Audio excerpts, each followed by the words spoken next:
Olá, estudantes! Tudo bem? Sejam bem-vindos. Arrasta a poltrona ou a sua cadeira, se acomode no seu cantinho preferido, que vai começar a sua aula de História aqui no Dever em Casa, na TV.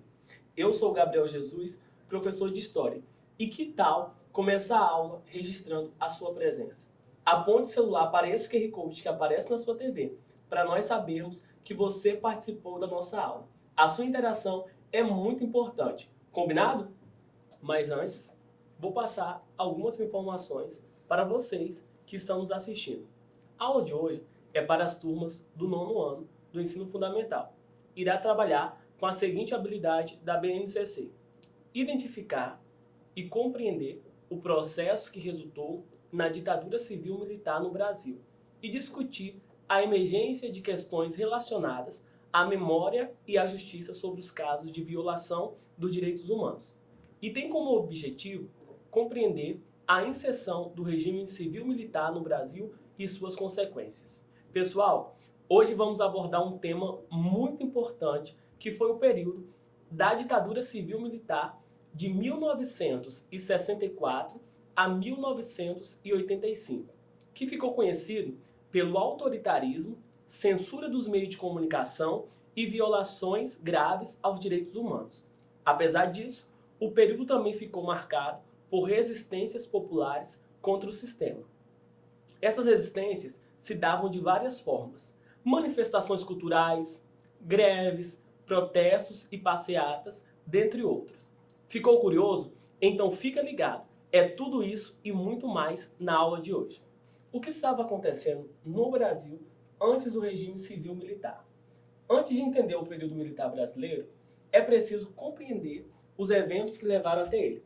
Bem, João Goulart era o presidente do Brasil no período anterior ao regime, de 1961 a 1964, um curto período de tempo.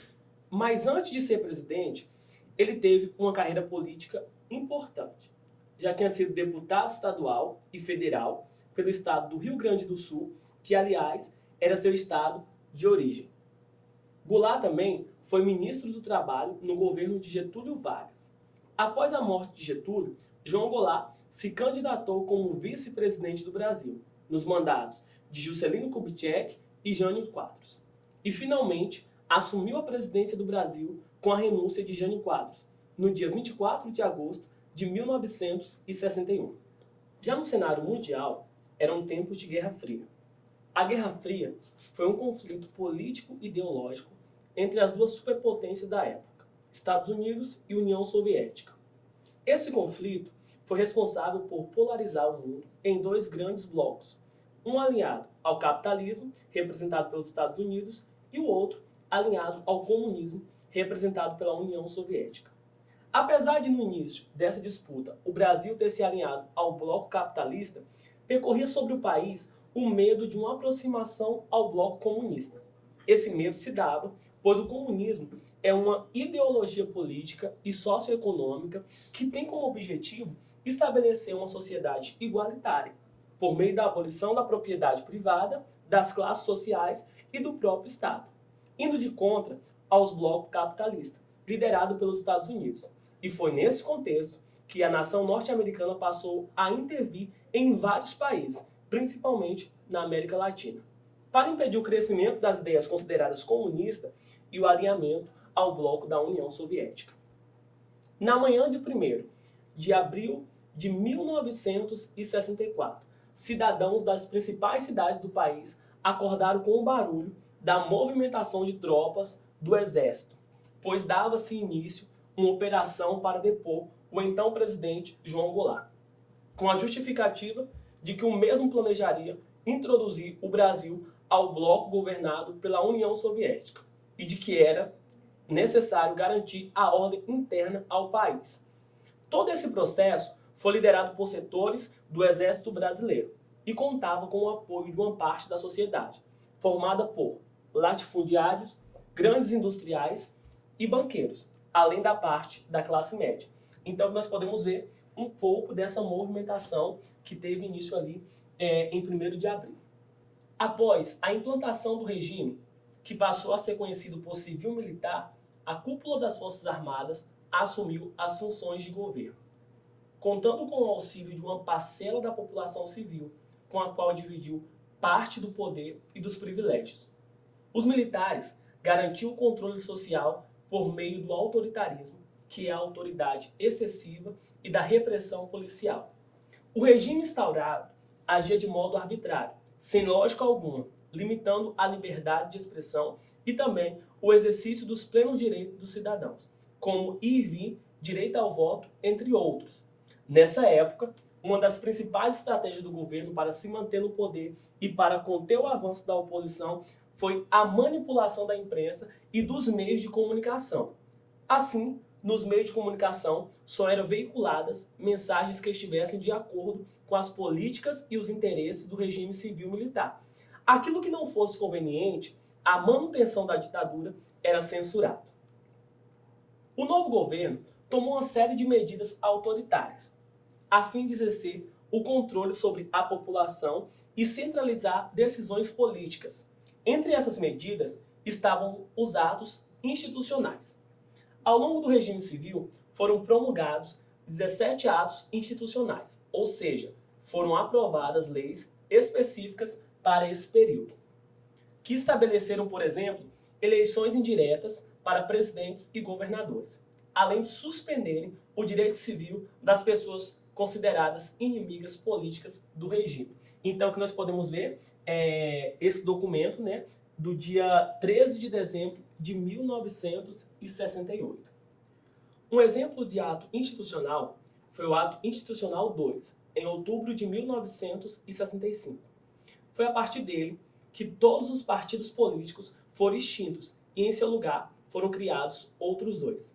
A Aliança Renovadora Nacional, ARENA, que era um partido alinhado ao regime militar, e o Movimento Democrático Brasileiro, MDB, que fazia oposição ao governo e defendia a redemocratização. Porém, sofria com as restrições impostas pelo regime.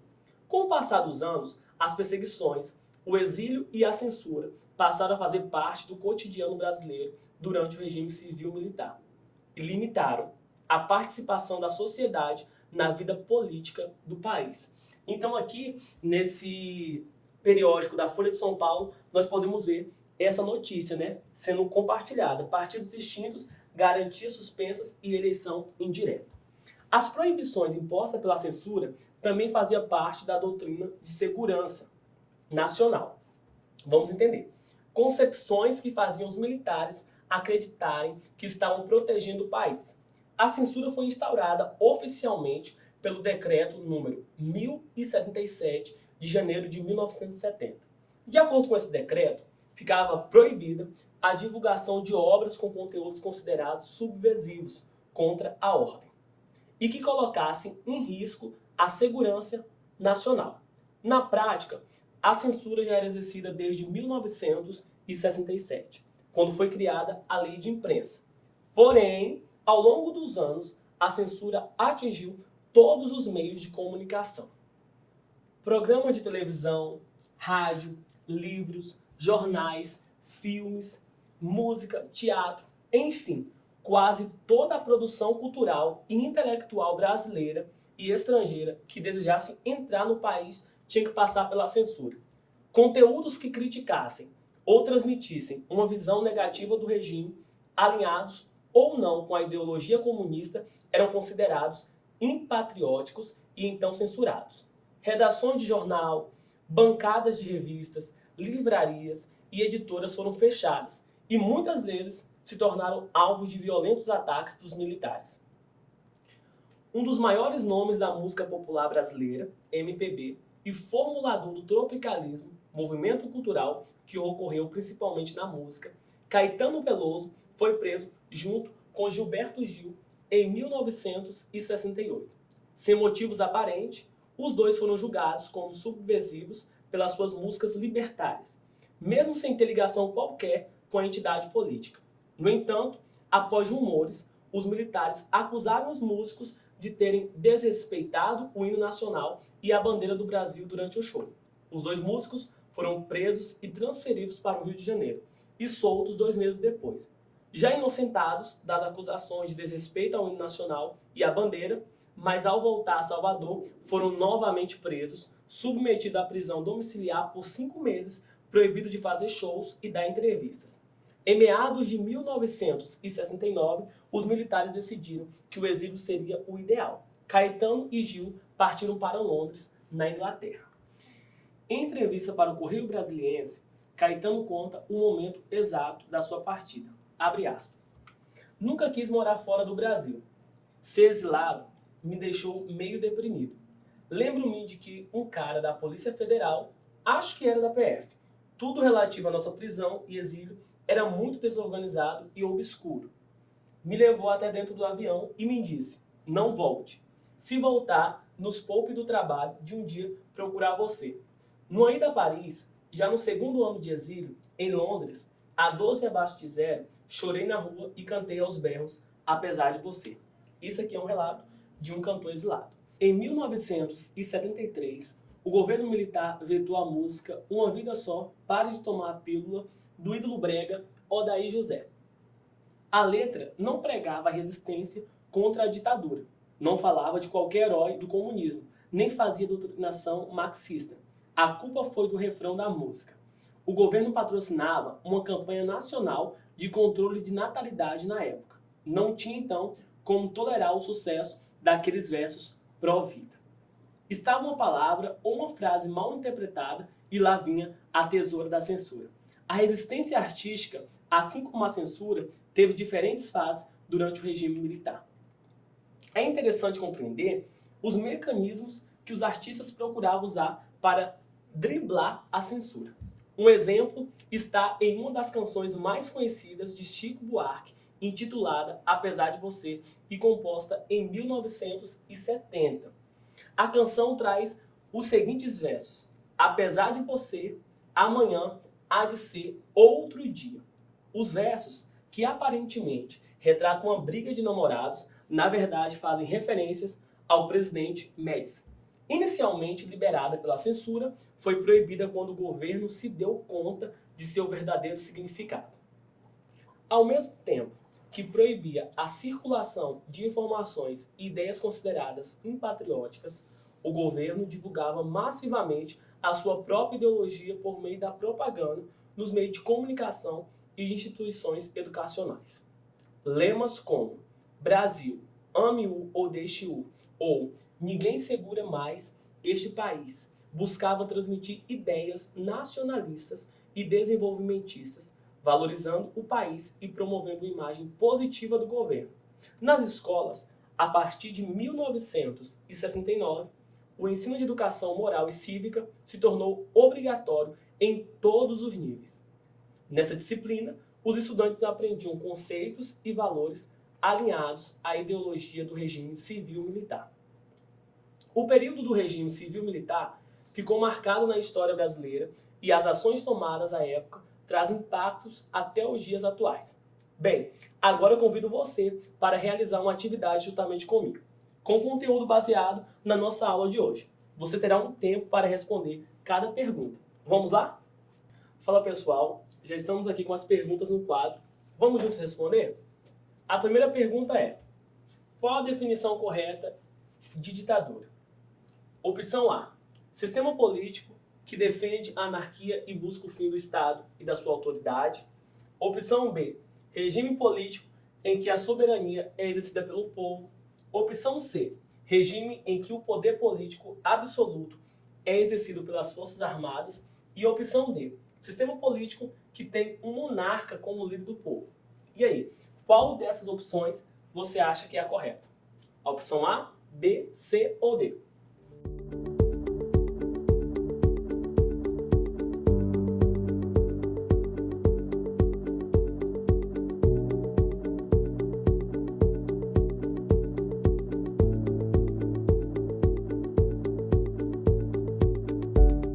Conseguiu responder? Vamos lá? A opção correta é a opção C. Se você julgou a C correta, parabéns, acertou. Segunda pergunta: em quais anos ocorreu a ditadura militar aqui no Brasil? Opção A: durante os anos de 1500 a 1530. Opção B, ocorreu entre 1964 e 1985.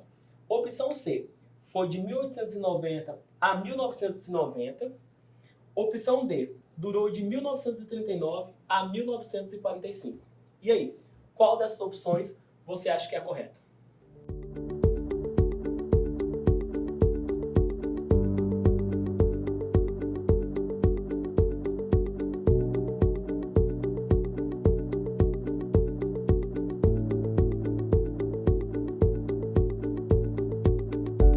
Conseguiu responder? A opção certa é a opção B. Vamos para a terceira pergunta. É correto afirmar que esse tipo de regime aumenta ainda mais a desigualdade social existente na nossa sociedade? A opção A, sim. Opção B, não. Opção C, talvez não. E opção D, não existe uma resposta correta. E aí?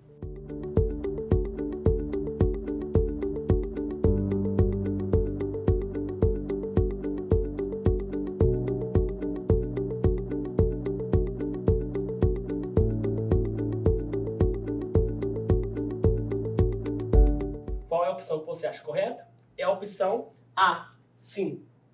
Se você marcou a letra A, parabéns, acertou. A quarta pergunta. Existe liberdade de expressão em uma ditadura militar? Opção A, claro. Opção B, não. Opção C, talvez. E opção D, mais ou menos. E aí, qual dessas você acha que é a correta?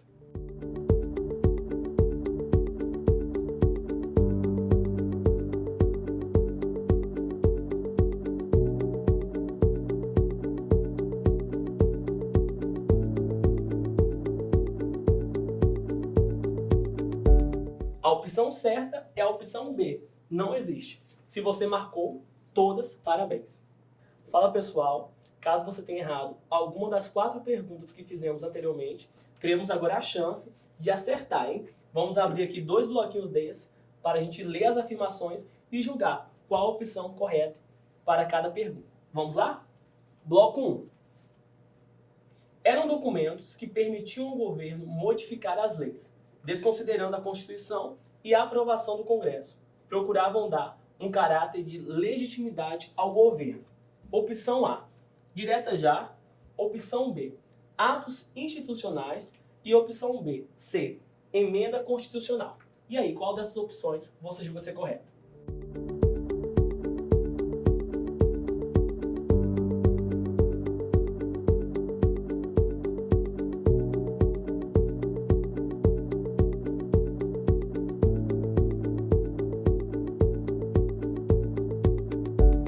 Já escolheu uma? Se você escolheu a letra B, escolheu correto. Vamos para o segundo bloco. Bloco número 2. Em 1º de abril de 1964, onde tropas do Exército se deslocaram para Brasília e dispuseram o presidente João Goulart, os militares assumiram o governo com a justificativa que o Brasil corria risco de se tornar comunista. Esse evento marca o início da ditadura civil-militar no Brasil, ditadura civil-comunista no Brasil ou ditadura getulista no Brasil. E aí, qual dessas opções você julga ser correta?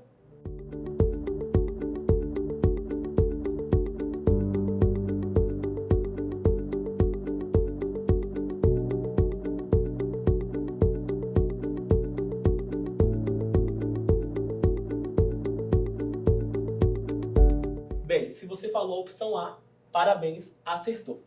Fala pessoal, agora que acabamos de fazer a nossa atividade, a nossa aula está chegando ao fim. Mas antes, vamos lembrar o que aprendemos hoje?